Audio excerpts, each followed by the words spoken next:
तो ये सब हमें पूरे चैप्टर में पढ़ना है। तो सबसे पहले मैं शुरू कर रहा हूं कि द्विघात समीकरण होता क्या है। क्वेश्चन देख करके कैसे पहचानोगे और बनाएंगे कैसे क्वेश्चन पढ़ करके द्विघात समीकरणों को। तो द्विघात समीकरण होता है जो द्विघात बहुपद अपन ने सीखा है, जिसकी अधिकतम घात 2 होती है, उसी को द्विघात समीकरण भी बोल देते हैं, बराबर में 0 करके। बस जैसे मान लो ये x स्क्वायर प्लस में 2x प्लस में 3, ये बहुपद है, 2 घात का बहुपद है, क्योंकि इसमें जो वेरिएबल है, जो चर है, उसकी अधिकतम घात 2 है, इसलिए ये 2 घात का बहुपद है। 2 घात के बहुपद के बराबर में 0 लगाया तो ये द्विघात समीकरण बन जाएगा। ये द्विघात समीकरण है। तो द्विघात समीकरण का खास बात क्या है?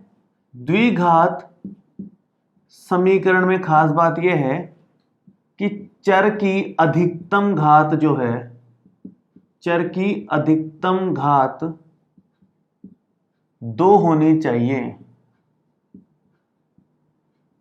यह है द्विघात का मतलब। मैक्सिमम 2 पावर होनी चाहिए और एक ये वाली टर्म तो होनी चाहिए, आगे वाली हो ना हो कोई फर्क नहीं पड़ता। तो फॉर्मेट क्या होता है इस तरह के द्विघात समीकरण का? द्विघात समीकरण में एक तो एक्स स्क्वायर रहेगा, एक एक्स रहेगा और कोई अचर पद रहेगा। एक्स स्क्वायर के साथ कुछ गुणांक भी आ सकता है, यहां 5 भी लगा सकते थे हम, कुछ भी गुणांक आ सकता है।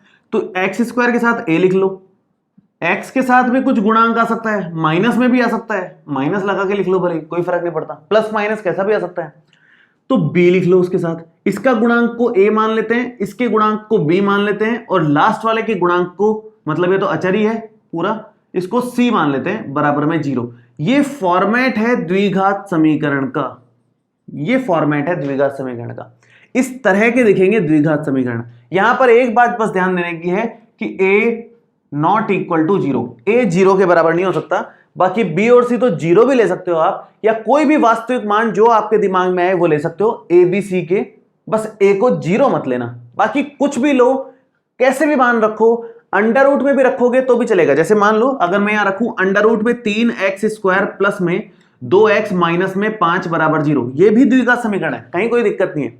लेकिन अगर मैं यहां पर 0 ले लूं, यहां 0 लेने का मतलब ये खत्म हो गया, तो ये केवल बचेगा जैसे 2x plus 3 is equal to 0। ये द्विघात समीकरण नहीं है, क्योंकि इसमें अधिकतम घात 2 नहीं आ रही, अधिकतम घात 2 चाहिए हमें, इसलिए बोला है कि a 0 नहीं होना चाहिए। बाकी ये 0 हो तो चलेगा।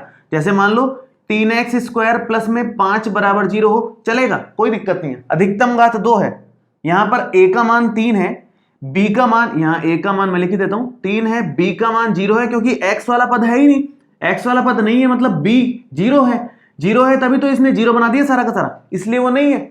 और अचर पद c का मान 5 है, तो यहां c बराबर 5 लिखेंगे अपन। तो a 0 नहीं होना चाहिए, बाकी 0 हो चलेगा। अगर मान लो दोनों ही एक साथ 0 हो जाते हैं, ये लिखा जाता एक्स स्क्वायर बराबर 0, केवल इतना लिखा जाता, तो भी द्विघात समीकरण है, कहीं दिक्कत नहीं है, क्योंकि इसमें अधिकतम घात 2 है और इसमें a का मान 1 है, b और c दोनों के मान 0 हैं, क्योंकि ना ये टर्म है ना ये टर्म है इसके पास में, तो वो दोनों 0 हो गए, सिर्फ ये टर्म है और इसके साथ में गुणांक भी 1 दे रखा है, तो a का मान 1, b का मान 0, c का मान 0। a 0 नहीं होना चाहिए, बाकी कुछ भी ले लो मान किसी के भी, वो सभी द्विघात समीकरण आएंगे।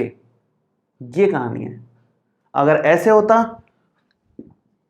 3x स्क्वायर प्लस में 5x बराबर 0, ये भी द्विघात समीकरण है, इसमें c 0 है, यहां पर a का मान 3 है, b का मान 5 है और c का मान 0 है। ये कहानी है।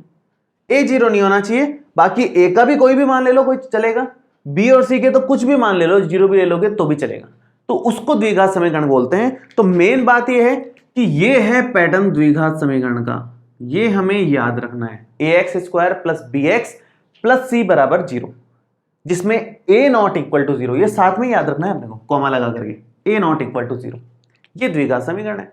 ऐसे पहचानेंगे, बस ये देखना है कि समीकरण में अधिकतम घात कितनी है, 2 है, तो इसका मतलब वो द्विघात समीकरण है, बस इतनी सी बात। आगे कुछ भी दे रखो कोई फर्क नहीं पड़ता, ठीक है। तो ये तो हुआ द्विघात समीकरण को पहचानना।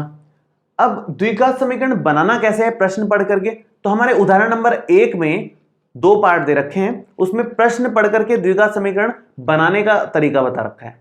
तो तो वो हम सीखेंगे। और उदाहरण नंबर 2 में हमारे को कुछ इस तरह के एग्जाम्पल्स दे देगा। ये तो बहुत आसान से हैं, थोड़े से कॉम्प्लिकेटेड एग्जाम्पल्स आएंगे जिसमें हमें देख करके बताना है कि ये द्विघात समीकरण है कि नहीं है। तो इस तरह के 2 तरह के क्वेश्चंस हैं।